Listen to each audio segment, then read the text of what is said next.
So hello everyone, this is Ankita Shukla. I hope you all are doing well. And आज का हमारा topic है prime minister and council of ministers and governors. तो अब इसमें CM वगैरह हम सब पढ़ लेंगे आज ही। और चलिए शुरू करते हैं। शुरू करने के पहले डिस्क्लेमर वाली बातें। डिस्क्लेमर वाली बात सिर्फ इतनी सी है कि ये परमार सर के पेड बैच वाले नोट्स हैं। तो इसमें से मैं अपना रिवाइज करती हूँ। कुछ मेरी ट्रिक्स होती हैं, कुछ सर की ट्रिक्स होती हैं, और उन सबको मिला के अगर आपका कोई बेनिफिशियल चीज़ें निकल पाएँ इससे और आपका रिवीजन हो पाए, आपके लिए कुछ भी फ़ायदेमंद हो, तो आप इसमें से निकाल सकते हैं। और इसकी पीडीएफ जो लोग मुझसे कमेंट में कहते हैं कि पीडीएफ पीडीएफ पीडीएफ, तो भाई देखिए, पीडीएफ मैं ऐसे नहीं प्रोवाइड करा सकती। किसी के पेड बैच की पीडीएफ है तो मैं कैसे ऐसे फ्री में बांट दूँ? तो वो चीज़ मैं नहीं कर पाऊँगी। लेकिन हाँ, ये बहुत ज़्यादा महँगा नहीं है। आपको अगर पीडीएफ चाहिए उनके सारे बैच की, मतलब पूरे जीके वाले बैच की, तो उनका एक ₹100 का पीडीएफ बैच अलग से होता है। तो उसमें आप सारी की सारी पीडीएफ्स ₹100 में सिर्फ खरीद सकते हैं। मतलब सारी पॉलिटी, बायो, ज्योग्राफी, सारी पीडीएफ्स उनके यही वाले सारे नोट्स, ऐसे वाले, सिर्फ ₹100 में। उनकी पीवाईक्यू सीरीज़, निट्टो सीरीज़, सबके नोट्स उस पीडीएफ बैच में अवेलेबल हैं। तो अगर आपको 999 वाला उनका पूरा बैच नहीं लेना है, सिर्फ पीडीएफ्स चाहिए, तो आप ₹100 में जाके ले सकते हैं। और इसके लिए, इस प्रमोशन के लिए परमार सर ने मुझे पैसे नहीं दिए हैं, ठीक है? तो ये मत समझिएगा कि मैं प्रमोशन कर रही हूँ कुछ भी। मैं जेन्युइनली आपके लिए बता रही हूँ, क्योंकि मुझे कमेंट्स में लोग पीडीएफ पीडीएफ माँगते हैं, ठीक है? लाइक, हालाँकि मैं चाहती हूँ कि मुझे मतलब पेड प्रमोशन मिल जाए उनकी तरफ से, क्योंकि इतना मैंने प्रमोशन किया है ना उनका। जहाँ पे लोग कह रहे थे कि परमार सर का प्रमोशन मत करो, इवन दो मुझे मेल्स तक आए हैं इस चीज़ के लेके कि उनका प्रमोशन मत करो, क्योंकि अगर सबको पता चल जाएगा उनके बारे में तो फिर कट ऑफ हाई चली जाएगी। तो सबको क्यों बता रही हो, सबको स्कीम बता दी, ये सब कमेंट्स भी आते हैं मुझे। तो इस सब चीज़ों के बावजूद शायद यूट्यूब पे मैं ही एक अकेली हूँ जो कि एस्पिरेंट होने के बावजूद उनका प्रमोशन कर रही हूँ और सबको बता रही हूँ कि वो एक अच्छे टीचर है, पढ़ो जाके। क्योंकि उनके कमेंट सेक्शन में भी ये लिख के आता है कि कोई इनके बारे में कहीं बताएगा नहीं, कोई इनको प्रमोट नहीं करेगा, ये थोड़े लिमिटेड रखने दो, लिमिटेड एडिशन में रखने दो। तो ये सब कमेंट्स उनके में आते हैं, लेकिन फिर भी मैं जुझारू रूप से लगी हुई हूँ उनका प्रमोशन करने में। क्योंकि कोई अगर हमारे लिए कुछ अच्छा कर रहा है, लाइक उन्होंने अपना पेड बैच भी सुबह के लिए फ्री कर रखा था, हालाँकि मैंने तो खरीद लिया उनका बैच। लेकिन अगर कोई इतना अच्छा कंटेंट दे रहा है, किसी ने आपकी नैया पार लगाई है, तो आप उसके लिए जितना बदले में जो भी मैक्स टू मैक्स कर सकते हैं, आपको कर देना चाहिए। तो for that I am doing this. Like, मैं छुपा नहीं रही हूँ कि हाँ, मैं उनसे पढ़ रही हूँ या मैंने उनसे पढ़ा है। तो भैया बहुत अच्छे टीचर हैं, अगर मैंने पढ़ा है, मुझे बेनिफिट हुआ है, तो आप भी पढ़ सकते हैं। अच्छे टीचर हैं। मैं तो सजेस्ट करूँगी कि जिनके जिनके जीएस की प्रॉब्लम है ना, कि जीएस कहीं समझ नहीं आ रही है, कुछ नहीं पता चलता है, कैसे पढ़ें, क्या करें, उनके लिए तो वो बिल्कुल रामबाण है, ठीक है?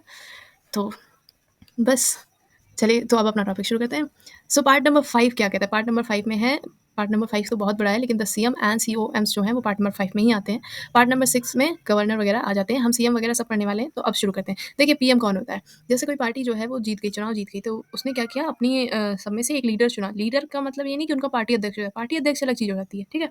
एक लीडर चुना, चुने हुए सारे सांसदों ने अपना एक लीडर चुना कि इस सांसद को हम प्रधानमंत्री बनाना चाहते हैं, और किसी एक को ही उन्हें चुनना पड़ता है।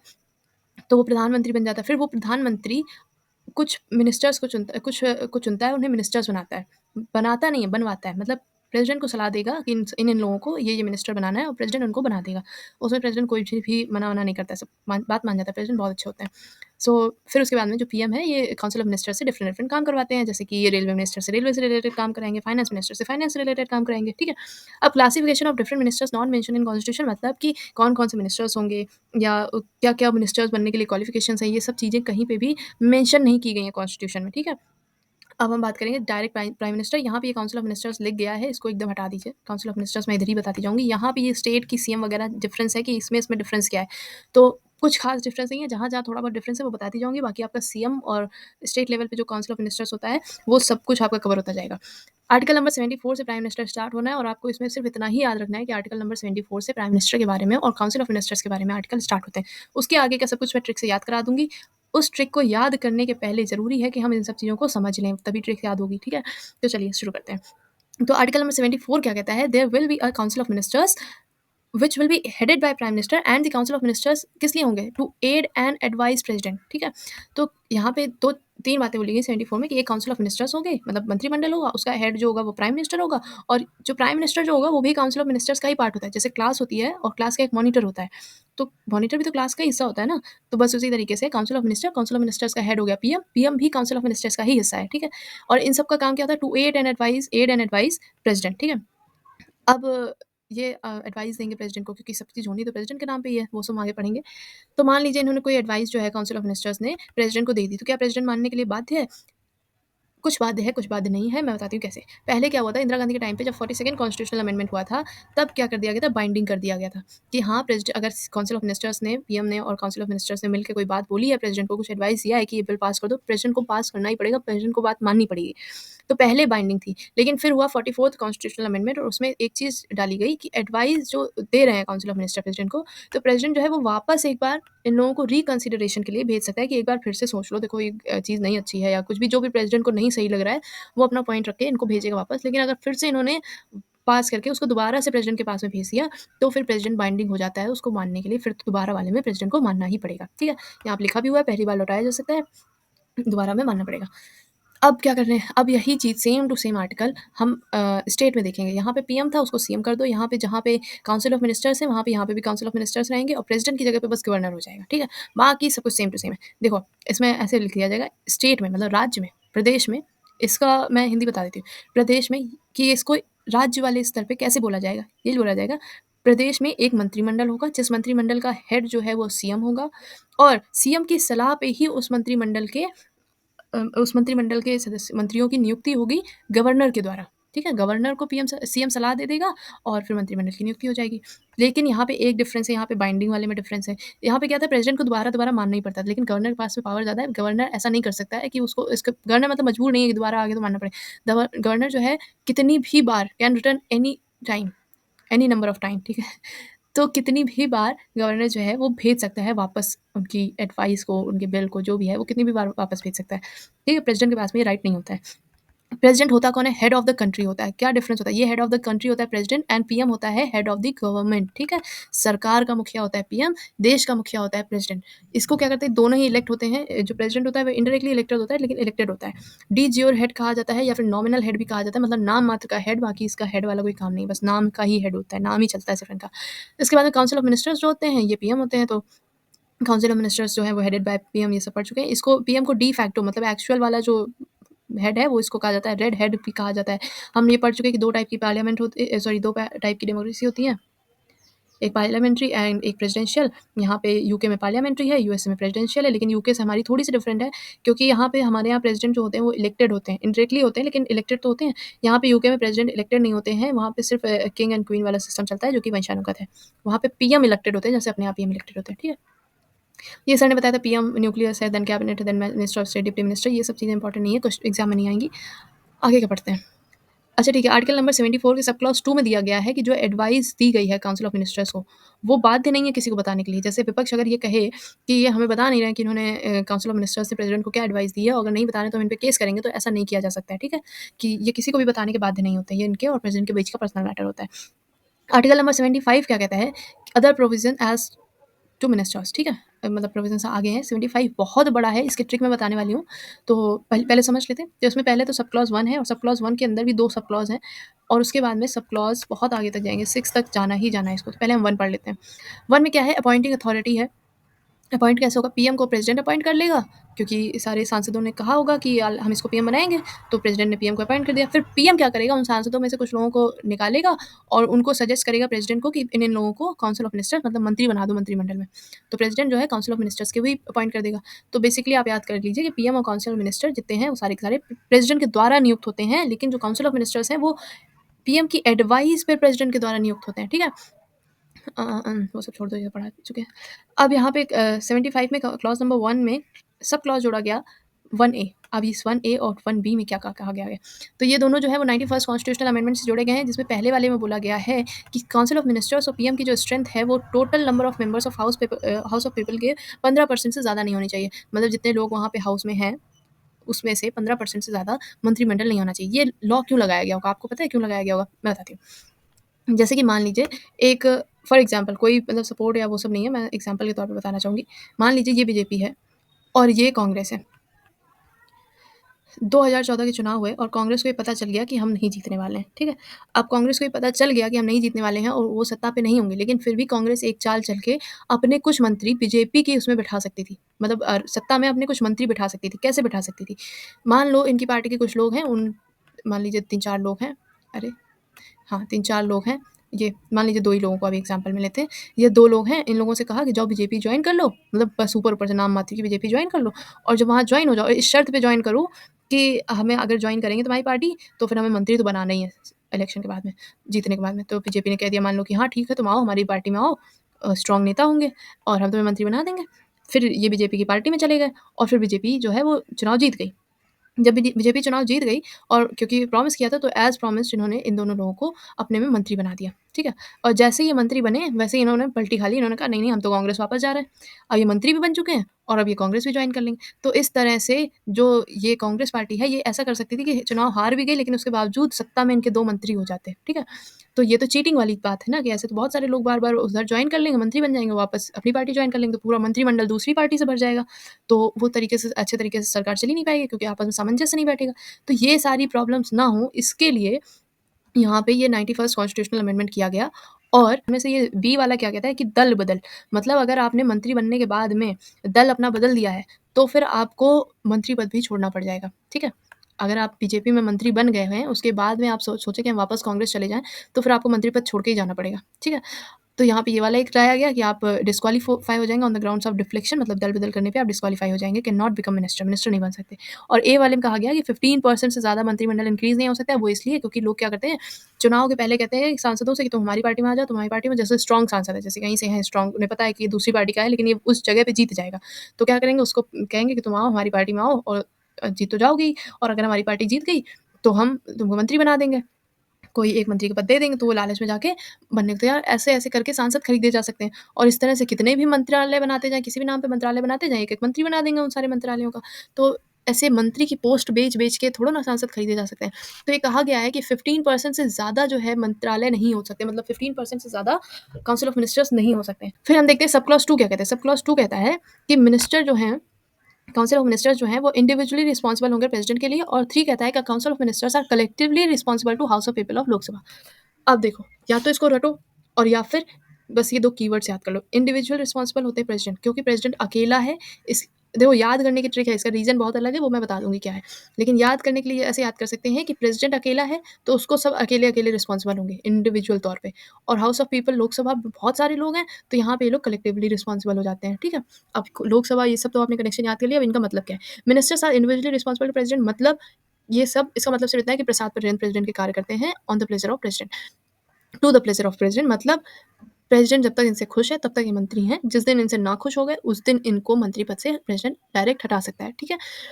इसका मतलब ये है कि आपको अब इंडिविजुअली अपने-अपने काम को ध्यान रखना पड़ेगा, अपनी-अपनी चीज़ों को, ऐसा नहीं है कि मान लीजिए रेलवे मिनिस्टर से कुछ गलती हो गई, तो प्रेज़िडेंट पीएम की गर्दन पकड़ेगा। नहीं, प्रेज़िडेंट सीधा-सीधा रेलवे मिनिस्टर को उड़ा देगा कि हटो भई, तुम सही से काम नहीं कर रहे हो। थर्ड वाला कहता है कि कलेक्टिवली रिस्पॉन्सिबल होते हैं हाउस ऑफ पीपल के लिए। अब आप देखिए, आपने देखा होगा जब भी संसद में हो हल्ला, पूरा बहस चल रही होती है, उस टाइम पे क्या होता है कि क्या हाउस ऑफ पीपल जो विपक्ष होता है, उन सबको क्या सिर्फ प्राइम मिनिस्टर, क्योंकि प्राइम मिनिस्टर हेड है तो क्या प्राइम मिनिस्टर आंसर करता है? नहीं, जिस मंत्री से पूछा जाता है वही मंत्री अपना आंसर करता है। तो ये सारे के सारे कलेक्टिवली रिस्पॉन्सिबल भी हैं। कलेक्टिवली रिस्पॉन्सिबल का मतलब ये है कि अगर वहाँ पे अविश्वास प्रस्ताव हो गया, पास हो गया, तो इसका मतलब पूरी की पूरी सरकार जाएगी। मतलब लोकसभा में गड़बड़ी हो गई तो पूरी की पूरी सरकार जाएगी, इसलिए कलेक्टिवली रिस्पॉन्सिबल है।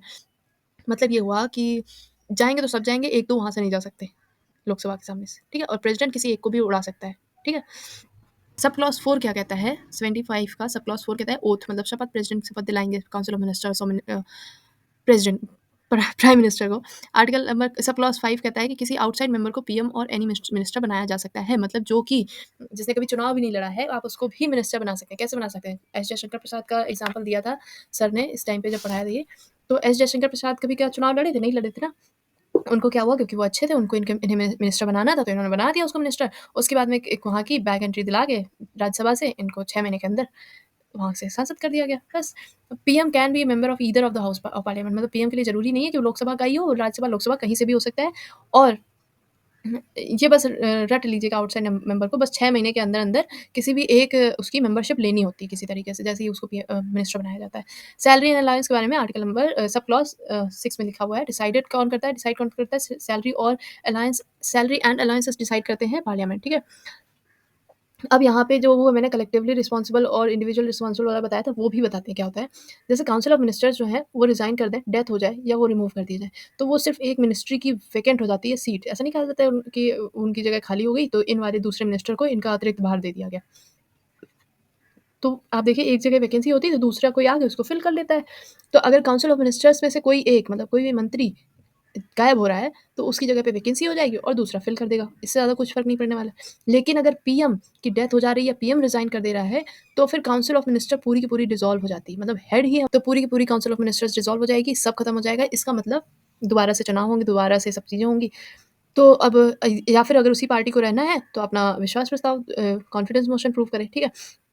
पहले कब हुआ है कि नेहरू डाइड इन 1964 तब इन्होंने गुलज़ारी लाल नंदा को 13 दिन का पीएम बना दिया गया था। इन गुलज़ारी लाल नंदा जो है वो 13 दिन के मतलब 14वीं का चाँद होता है ना, 13वीं की चाँद है। 13 दिन तक ये चाँद देखते, 14वीं के चाँद ये कभी देख ही नहीं पाए क्योंकि 13वें दिन हटा दिए जाते हैं। तो नेहरू जी की जब डेथ हो गई उस टाइम पे गुलज़ारी लाल नंदा को बना दिया गया 13 दिन के लिए, उसके बाद में 13 दिन बाद सोच समझ के लाल बहादुर शास्त्री जी को बनाया गया। तो उस टाइम पे तो जिस टाइम पे वैकेंट हुई है पीएम की सीट, उस जगह पे किसी न किसी को जल्दी से बैठाना होता है, इसलिए तुरंत-तुरंत बना दिया जाता है, बाद में सोच समझ के एक अच्छे इंसान को बना दिया जाता है, जो उससे पार्टी चाहती है बनाना। उसके बाद में गुलज़ारी लाल नंदा को लाल बहादुर शास्त्री की डेथ हो गई, तो गुलज़ारी लाल नंदा को फिर से बना दिया गया पीएम और वो भी फिर से 13 ही दिन के लिए बनाया गया। इन्हें कभी 14वीं का चाँद देखने को नहीं मिला और फिर उसके बाद में थोड़े दिन बाद 13 दिन बाद इंदिरा गांधी को बना दिया गया। इस तरह से हुआ। उसके बाद में हमने पढ़ा था कि राज्यसभा का भी मेंबर हो सकता है प्राइम मिनिस्टर, तो आज तक सिर्फ़ 3 ही ऐसे प्राइम मिनिस्टर हैं जो राज्यसभा के मेंबर थे, वो हैं इंदिरा गांधी, एच.डी. देवेगौड़ा एंड मनमोहन सिंह, ठीक है? और जो प्राइम मिनिस्टर होता है वो अपने हाउस का जिस भी हाउस से होता है उस हाउस का लीडर बन जाता है, पीठासीन अधिकारी अलग होता है, लेकिन बस लीडर बन जाता है, तो एक तरीके से मॉनिटर क्लास का मॉनिटर बन जाता है और पीठासीन अधिकारी जो होता है वो क्या होता है क्लास टीचर होता है, ठीक है? आर्टिकल नंबर 77 कहता है conduct of business of government of India जो भी काम होगा ये सब क्लॉज़ है 1, 2, 3 अब मैं जल्दी-जल्दी पढ़ रही हूँ। जो भी काम होगा गवर्नमेंट ऑफ इंडिया वो प्रेज़िडेंट के नाम पे किया जाता है, ऑर्डर भी प्रेज़िडेंट के नाम पे, allocation of work to council of ministers by president मतलब जो भी चीज़ें होंगी, जो भी विदेशों से कॉन्ट्रैक्ट साइन हो रहे हैं या कोई भी काम हो रहा है देश के अंदर, देश के बाहर, वो सारा का सारा प्रेज़िडेंट के ही नाम पे होगा। मतलब प्रेज़िडेंट हेड है। सर ने यहाँ पे एग्ज़ाम्पल दिया था कि आपके घर में काम चाहे कोई सब बाकी सब करें, लेकिन जो निमंत्रण है वो बुज़ुर्ग के नाम से जाता है या बुज़ुर्ग के नाम पे ही आता है। तो बस जो हेड ऑफ़ द फैमिली होता है, बस उसी तरीके से ये हमारे प्रेज़िडेंट बुज़ुर्ग समझ लो, head of the family, head of the country हैं, तो इनके नाम पे ही सारे काम होंगे, भले ही ये काम करें, ना करें। काम पूरा मंत्रिमंडल कर रहा है, लेकिन नाम इनका ही लगेगा ऊपर, ठीक है? तो ऑर्डर भी इन्हीं के नाम पे जाता है। एलोकेशन ऑफ वर्क्स मतलब जो एलोकेट करते हैं काउंसिल ऑफ मिनिस्टर्स करना क्या क को काम क्या-क्या करने हैं, वो सारे के सारे पीएम प्रेज़िडेंट के ही द्वारा होते हैं, प्रेज़िडेंट के ही नाम पे होते हैं। आर्टिकल नंबर 78 कहता है ड्यूटीज़ ऑफ पीएम की ड्यूटीज़ क्या हैं? और पीएम का मेन जो ड्यूटी इसमें बताई गई वो ये है कि पीएम जो है वो काउंसिल ऑफ मिनिस्टर्स और प्रेज़िडेंट के बीच के लिंचपिन का काम करता है। बात नेहरू जी ने बोली थी कि PM is the linchpin of government. ये communicate with president for all the decision taken by council. इधर स्टेट वाला बाद में कवर कर लेंगे अभी, ठीक है? अब चलिए स्टेट वाला ही आ गया है, तो स्टेट वाला ही कवर कर लेते हैं। यहाँ पे डिफ़रेंस क्या-क्या थे सब जगह पे। यहाँ पे तो हम लोगों ने ये वाला डिफ़रेंस पढ़ लिया था कि गवर्नर हो जाएगा कहाँ पे और कहाँ पे क्या हो जाएगा, ठीक है? अब हमको यहाँ से पढ़ना है। देखिए कैबिनेट वर्ड जो है वो कॉन्स्टिट्यूशन में स्टार्टिंग में नहीं था, लेकिन article number 44th constitutional amendment से आर्टिकल नंबर 352 के सब क्लॉज़ 3 में जोड़ दिया गया है। तो ये इतना इंपॉर्टेंट नहीं, बस इतना याद रखना कि कैबिनेट जो है वर्ड वो पहले था नहीं और 44th कॉन्स्टिट्यूशनल अमेंडमेंट से जोड़ा गया है। स्टेट लेजिस्लेचर में क्या-क्या हो जाता है, देखिए वही चीज़ है प्रेज़िडेंट की जगह पे गवर्नर कर दो, ठीक है? इसमें भी जितने प्रोविज़न्स हैं, इसमें जितने भी सब क्लॉज़ हैं, सेम सब क्लॉज़ इसमें भी हैं और सेम चीज़ें लिखी हैं, बस सीएम की जगह पे ये क्या है? अच्छा ठीक है, हाँ, ये वही लिखा हुआ है कि सीएम को जो अपॉइंट करता है वो गवर्नर अपॉइंट करता है और बाकी के मिनिस्टर्स को गवर्नर अपॉइंट करता है लेकिन सीएम की एडवाइस पे, ठीक है? सीएम के कहने पे कि इसको करना है। 15% की लिमिट यहाँ पे भी है लेकिन यूनियन में सेंट्रल में सिर्फ़ हमारे पास में 15% की मैक्सिमम लिमिट थी। यहाँ पे स्टेट में मिनिमम लिमिट भी है कि 12% से कम भी नहीं होने चाहिए, ठीक है? और ये सब चीज़ें दल-बदल वाले कानून सब कुछ इनके में सेम है, सेम टू सेम है, स्टेट और यूनियन के, ठीक है? यहाँ पे भी प्रेज़िडेंट की जगह पे गवर्नर कर देना है कि मतलब इंडिविजुअल रिस्पॉन्सिबल होते हैं गवर्नर को और कलेक्टिवली रिस्पॉन्सिबल होते हैं लेजिस्लेटिव असेंबली को, ठीक है? यहाँ पे लोकसभा तो होगी नहीं स्टेट में, वहाँ पे तो लेजिस्लेटिव असेंबली हो जाएगी, तो यहाँ पे लेजिस्लेटिव असेंबली होगी। ओथ जो है यहाँ पे प्रेज़िडेंट दिला रहा था, तो यहाँ पे गवर्नर दिला देगा। यहाँ पे आउटसाइड मेंबर को एंट्री मिल जाएगी और 6 महीने के अंदर मेंबरशिप लेनी चाहिए। अब यहाँ पे पीएम की जगह पे सीएम कर दो और membership of LA and LS in case of state. ये सब चीज़ें सेम टू सेम हो जाएँगी, ठीक है? बस यहाँ पे कि किसी एक राज्यसभा या लोकसभा की मेंबरशिप लेनी थी, यहाँ पे legislative assembly and legislative council की लेनी है, एलसी होना चाहिए यहाँ पे तो। चलो, यहाँ पे 6 वाला भी सेम है, सैलरी वगैरह पार्लियामेंट डिसाइड करेगी, यहाँ पे इनकी भी सैलरी वगैरह पार्लियामेंट डिसाइड करती है, ठीक है? अब यहाँ पे बात कर लेंगे ये सब चीज़ें हो चुकी हैं। इधर हम बात कर लेंगे हाँ, आर्टिकल नंबर 75 के बाद में आर्टिकल नंबर 76 आता है। आर्टिकल नंबर 76 किसके बारे में है? अटॉर्नी जनरल के बारे में। अटॉर्नी जनरल के बारे में है और इसको मैं याद करा देती हूँ। अटॉर्नी जनरल जी से जनरल शुरू होता है और 6 देखिए जी जैसा ही बना होता है कुछ-कुछ, ठीक है? और जी की वैल्यू भी 7 होती है। तो सबसे पहले जी की वैल्यू लिख दीजिए, फिर जी लिख दीजिए और जी को 6 बना दीजिए, ठीक है? 76 जब आप बहुत बार पढ़ेंगे ना तो याद हो जाएगा 76 जी जनरल जनरल, ठीक है? और वहाँ पे जो अटॉर्नी जनरल होता है सेंट्रल में और यहाँ पे स्टेट में एडवोकेट जनरल हो जाता है। सब चीज़ें वही हैं, सेम टू सेम। यहाँ पे सब सेम है, आर्टिकल नंबर 77 यहाँ आता है, यहाँ पे आर्टिकल नंबर 166 हो जाएगा, बस प्रेज़िडेंट की जगह पे गवर्नर कर देना है इन सारे उसमें। जो जो भी काम होगा स्टेट का वो गवर्नर के नाम पे होगा, ऑर्डर भी गवर्नर के नाम पे, एलोकेशन ऑफ वर्क और to council of ministers by governor. State में बस प्रेज़िडेंट की जगह गवर्नर करना है, ठीक है? यहाँ पे ड्यूटीज़ ऑफ पीएम दी गई, यहाँ पे ड्यूटीज़ ऑफ सीएम हो जाएँगी। बस आर्टिकल कहाँ से कहाँ जाना है, यहाँ पे कौन-सा है, वहाँ पे कौन-सा होगा, ये अब हम याद करने वाले हैं, कैसे याद करने वाले हैं। और ये सारे प्राइम मिनिस्टर के भी हम लोग आर्टिकल्स ट्रिक से ही याद करने वाले हैं, अभी याद करेंगे।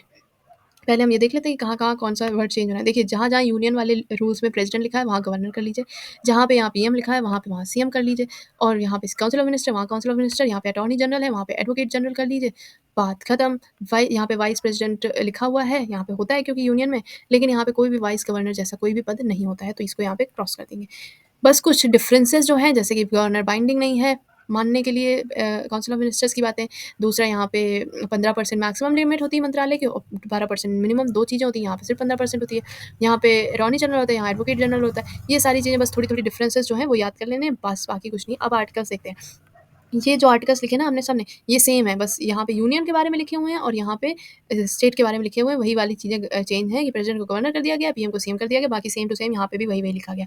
अब हम ऐसे कैसे याद कर लेंगे? देखिए आर्टिकल नंबर 74 में क्या लिखा हुआ था कि यहाँ एक मंत्रालय होगा, उसका हेड पीएम होगा और वो सब के सब उनके प्रति प्रेज़िडेंट के प्रति रिस्पॉन्सिबल होंगे। यही लिखा था ना आर्टिकल 74 में। यहाँ पे आर्टिकल नंबर 163 में भी सेम चीज़ लिखी है कि एक मंत्रालय होगा, उनका हेड होगा सीएम और ये सब मिलके गवर्नर की ओर वो होंगे, रिस्पॉन्सिबल होंगे, उनको एड एंड एडवाइस देने के लिए होंगे। तो कैसे याद करेंगे? तो बस इतना याद रखना है, सेम चीज़ यहाँ लिखी, सेम चीज़ वहाँ लिखी है, आर्टिकल चेंज हो गए हैं बस और ये सब स्टेट का हो गया, यहाँ पे स्टेट की बातें हो गई। बात तो वही है ना, बस अब कैसे करना है? आपको बस इतना याद रखना है, यूनियन की जो बातें हैं, वो सारी की सारी 2 डिजिट आर्टिकल में है और स्टेट की बातें जो हैं, वो 100 पार है, मतलब 3 डिजिट आर्टिकल में है। तो यहाँ पे 111111 अपने आप लगा लो, मतलब 74, 75, 76, 77 लिखा है, 111111 इधर क्यों लगा लो ताकि ये 3 डिजिट्स में कन्वर्ट हो जाए। जब ये 3 डिजिट्स में कन्वर्ट हो जाए, उसके बाद में सब में 11, 11, 11, 11 माइनस कर दो। 74 में 11 जाएगा, 63 बचेगा और 1 पहले ही ऐड कर चुके थे 163। यहाँ पे 1111 ऐड कर चुके थे, 175 में 11 जाएगा 164, 166 में जाएगा 175। अब जैसे 76 में क्या लिखा हुआ है, 76 में अटॉर्नी जनरल की बात हुई है, इसमें 11 जोड़ चुके हैं हम 3 डिजिट बनाने के लिए, 11 माइनस कर देंगे 165 आ जाएगा। आर्टिकल नंबर 165 में एडवोकेट जनरल की बात हुई है, ठीक है? ऐसे 77 में आ जाएगा और उस वैसे ही 11 माइनस कर देंगे। इस तरह से ये सारे के सारे 5 आर्टिकल्स और इधर के 5 आर्टिकल्स आपको याद हो गए और उनके बारे में याद हो गया, सब कुछ पता चल गया। अब ये तो याद हो गया कि इसमें से इसमें कैसे जाएँगे, कैसे हम लोग रूल निकालेंगे। लेकिन ये कैसे याद होगा कि इसमें से कौन-सा है? तो इसकी ट्रिक अभी हम डिस्कस कर लेते हैं, उसके बाद में हम गवर्नर पढ़ लेंगे, ठीक है? तो चलिए ट्रिक पे बात करते हैं। देखो, अब जल्दी-जल्दी से हम लोग ट्रिक देख लेंगे। ट्रिक क्या है? आर्टिकल नंबर 74 तो सबको याद हो जाता है कि मतलब प्राइम मिनिस्टर स्टार्ट हो रहे हैं, काउंसिल ऑफ मिनिस्टर्स बन जाएँगे। अगर आपने पढ़ा होगा तो आपको 74 तो याद हो जाएगा। आर्टिकल नंबर 75 से को ज़्यादा इंपॉर्टेंट है याद करना, सब क्लॉज़ के साथ में 1, 2, 3, 4, 5, 6 तो हम याद करते हैं। यहाँ पे 1 ए और 1 बी नहीं करेंगे क्योंकि अपॉइंटमेंट से रिलेटेड है, तो अगर हमने 1 याद कर लिया तो हमें इतना याद आ जाएगा कि इसके सब क्लॉज़ में क्या-क्या है, ठीक है? तो हमने देखा कि प्राइम मिनिस्टर और काउंसिल ऑफ मिनिस्टर्स की बात हुई है, तो आर्टिकल नंबर 75 से शुरू करेंगे। आर्टिकल नंबर 75 में उनकी अपॉइंटमेंट हो जाएगी, ठीक है? अपॉइंट कर दिए जाएँगे council of ministers and prime minister. जब इनकी अपॉइंटमेंट हो जाएगी तो ये खुश हो जाएँगे, इन्हें लगेगा चलो मंदिर चलते हैं, प्रसाद चढ़ा के आते हैं। तो जो ये काउंसिल ऑफ मिनिस्टर्स होंगे, ये कहेंगे कि प्राइम मिनिस्टर से कि देखिए सर अब आप मतलब प्राइम मिनिस्टर बन गए हैं, तो आपकी सिक्योरिटी का इश्यू हो जाएगा, तो हम सिर्फ़ मंत्रिमंडल वाले लोग, मंत्री सारे जाके आते हैं, प्रसाद चढ़ा के आते हैं, आपको आके दे देंगे प्रसाद। तो इन्होंने कहा ठीक है भैया, जब इतना प्रॉब्लम हो रहा है, तो ठीक है तुम ही लोग जाओ। तो ये जो काउंसिल ऑफ मिनिस्टर्स थे, ये गए मंदिर और इन सब ने अपना-अपना इंडिविजुअल डिब्बा लिया। पॉइंट नोट करिएगा, इंडिविजुअल डिब्बा लिया प्रसाद का और इंडिविजुअली प्रसाद चढ़ाने गए, इंडिविजुअली, ठीक है? आपको सब क्लॉज़ 2 याद हो गया कि इंडिविजुअली गए और प्रसाद चढ़ाने गए इसलिए प्रसाद पर्यंत और प्राइम मिनिस्टर तो आया नहीं था प्रसाद चढ़ाने, तो वो प्रसाद पर्यंत हुआ नहीं और जो ये लोग आए थे काउंसिल ऑफ मिनिस्टर्स आए थे इंडिविजुअली आए थे, तो इंडिविजुअली रिस्पॉन्सिबल हो गए और प्रेज़िडेंट के प्रसाद पर्यंत भी हो गए, ठीक है? ये सिर्फ़ मैं कहानी के थ्रू बता रही हूँ, तो इससे कनेक्ट करते जाइएगा कीवर्ड्स जोड़-जोड़ के। जब ये लोग प्रसाद पर्यंत हो गए, फिर ये लोग प्रसाद चढ़ा के आए प्रेज़िडेंट को खिलाया, उसके बाद में इन्होंने लोकसभा को खिलाया। तो लोकसभा को ये लोग कलेक्टिवली खिलाने गए। अच्छा एक-एक बंदा अगर जाता है वहाँ पे खिलाने, तो क्या सबके डब्बे कम नहीं पड़ जाते? कि हर डब्बे से एक-एक मिठाई जा रही है सबको, तो इन लोगों ने सोचा सारे कलेक्ट कर लो और कलेक्टिवली हम लोकसभा को खिलाएँ क्योंकि वहाँ पे ज़्यादा लोग हैं। तो इन्होंने कलेक्टिवली लोकसभा को खिलाया। उसके बाद में प्रेज़िडेंट ने ये सब देखा, उसके बाद में प्रेज़िडेंट ने कहा तुमने आज तो हमें लड्डू खिलाया, आज तो तुमने प्रसाद खिलाया, क्या गारंटी है तुम हमें ऐसे ही प्रसाद खिलाते रहोगे? तो प्रेज़िडेंट को इन लोगों ने कहा कि सर हम कसम खाते हैं, हम जब तक मंत्री हैं हम तब तक आपको ऐसे ही रोज़ लड्डू खिलाते रहेंगे, रोज़ प्रसाद खिलाते रहेंगे। तो प्रेज़िडेंट खुश हो गए, प्रेज़िडेंट कहा ठीक है सबके सामने कसम खाओ सबने सबके सामने इन लोगों ने शपथ ले ली, कसम खा ली कि हाँ, हम लड्डू खिलाते रहेंगे। तो जब प्रेज़िडेंट ने सोचा चलो ठीक है, इन लोगों ने तो कसम खा ली है, लेकिन अगर कल को बाहर से कोई आउटसाइड मेंबर आया, तो उसका कैसे भरोसा करेंगे? क्या गारंटी है कि वो खिलाएगा ही लड्डू आके? तो इन्होंने कहा कि अच्छा जो आउटसाइड मेंबर होगा, उसको आ तो जाने देंगे, लेकिन उसको फिर 6 महीने के अंदर-अंदर आके हमको लड्डू खिलाना पड़ेगा। तभी उसको मना रहने देंगे, वरना हम 6 महीने बाद उड़ा देंगे। अगर 6 महीने तक वो मेरे को लड्डू खिलाने नहीं आया, तो बस समझ लो हम उसको उड़ा देंगे। ठीक है? तो ये प्रेज़िडेंट ने कहा, तो इन्होंने कहा हाँ, ठीक है, कोई बात नहीं है, 6 महीने तक जो नया आएगा उसको 6 महीने तक लड्डू खरीदवा के, प्रसाद चढ़वा के आप तक पहुँचा देंगे। यहाँ तक इनकी ये बात हो गई। उसके बाद में इन लोगों ने कहा कि प्रेज़िडेंट से कि क्या फ्री में प्रसाद ही खाते रहोगे? हमें कुछ नहीं दोगे? तो प्रेज़िडेंट ने कहा, "अरे! हम तुम्हें सैलरी अलाउंस देंगे, ताकि तुम प्रसाद खरीद-खरीद के हमें खिलाते रहो, लड्डू खिलाते रहो।" ठीक है? तो यहाँ पे ये फिक्स हो गया कि सैलरी अलाउंस दिए जाएँगे। ठीक है? और पार्लियामेंट की डिसाइड करेगी, ये सब तो ठीक है, बस बात कहानी खत्म हो गई यहाँ पे। आर्टिकल नंबर 75 खत्म हो गया। आर्टिकल नंबर 76 की ट्रिक मैंने बता दी है। 6 जो होता है वो जी जैसा बना होता है, जनरल हो गया, और जी की वैल्यू 7 होती है, 76 हो गया। ठीक है? आर्टिकल नंबर 77 कैसे याद रखना है? देखिए, कंडक्ट ऑफ बिज़नेस मतलब जो भी काम होगा गवर्नमेंट ऑफ इंडिया का प्रेज़िडेंट के नाम होगा। यहाँ पे मतलब ये है कि काम प्राइम मिनिस्टर करेंगे और काउंसिल ऑफ मिनिस्टर्स करेंगे, नाम प्रेज़िडेंट का लगेगा। तो इन सबको प्रॉब्लम नहीं हो रही, इसका मतलब इन सबको साथ-साथ मिलके काम करना है, ठीक है? प्रेज़िडेंट और prime minister conduct of business, business कैसे होता है? साथ-साथ ही तो होता है। तो साथ, साथ, साथ, साथ, ठीक है? Council of minister, prime minister और प्रेज़िडेंट आपस में मिलके साथ-साथ काम करेंगे। ये काम करेंगे, वो साइन करेंगे, ये काम करेंगे, वो साइन करेंगे। तो ये सब साथ-साथ मिलके काम करेंगे, इसलिए 7-7 से 70 में आ रहा है, ठीक है? 78 ड्यूटी 7-8 8 जो होता है 78 8 साउंड कर रहा है ड्यूटी 8 78 ड्यूटी ऐसे करके। तो ड्यूटी याद कर लीजिए, ऐसे याद कर लीजिए 7-8 ड्यूटीज़ मिल गई हैं पीएम को। इस तरह से कुछ भी याद कर लीजिए और ये वाला ड्यूटी वाला याद आ जाएगा। उसके बाद में आपको ये सब मैंने समझा ही दिया कि कैसे-कैसे जंप मारना है इधर वाले उसमें। तो यहाँ पे सारे आर्टिकल्स आपके ये सारे के सारे हो गए। 75 की मैंने ट्रिक बता दी, 76 की बता दी, 77 की बता दी, 78 में तो साउंड सेम आ रहा था। अब हम पढ़ेंगे गवर्नर। गवर्नर कहाँ पे आ रहा है? आर्टिकल नंबर 153 कैसे होगा? हम देखो सर ने बताया कि यहाँ से इसमें जंप करना है, तो लेकिन जंप करने में प्रॉब्लम ये है कि यहाँ पे पहले +1 करना है, फिर बीच में कुछ प्लस नहीं करना है, फिर जाके माइनस करना है, ये बहुत कन्फ्यूज़िंग है। इससे बढ़िया है कि यहाँ से जंप ना करने की वजह पे जो आपने प्रेज़िडेंट के लिए याद करा था ना हिंदी में, ये देखिए प्रेज़िडेंट के आर्टिकल्स लिखे हुए हैं 52, 53, 54, 55, 56, 58 ठीक है? तो जो प्रेज़िडेंट के आर्टिकल लिखे हुए थे, सेम वही आर्टिकल आप याद कर लीजिए, जो हमने वो ट्रिक याद की थी। कौन-सी ट्रिक याद की थी? पकानिको का द्योदशम। बस वही याद कर लेनी है। अब उसका मैं यहाँ पे वो लगा दूँगी फ़ोटो एडिटिंग के टाइम पे, अभी मैं उसको सिर्फ़ बोल देती हूँ कि कैसे याद रखना है। तो देखिए, जैसे हमने लिखा था पकानिको का द्योदशम प्रेज़िडेंट के लिए। तो प्रेज़िडेंट में क्या था? पद था, पद मतलब आर्टिकल नंबर 52 से स्टार्ट था। बस इतना याद रखना है कि प्रेज़िडेंट 52 से स्टार्ट होता है, गवर्नर 153 से स्टार्ट होता है, ठीक है? प्रेज़िडेंट 52 से स्टार्ट होता है, गवर्नर 153 से स्टार्ट होता है। कुछ चीज़ें इसमें से कैंसल आउट हो जाएँगी, वो हम देखते हैं कैसे हो जाएँगी। जैसे प है, प पे पद है 153 मतलब गवर्नर का पद जो है आर्टिकल नंबर 150 में।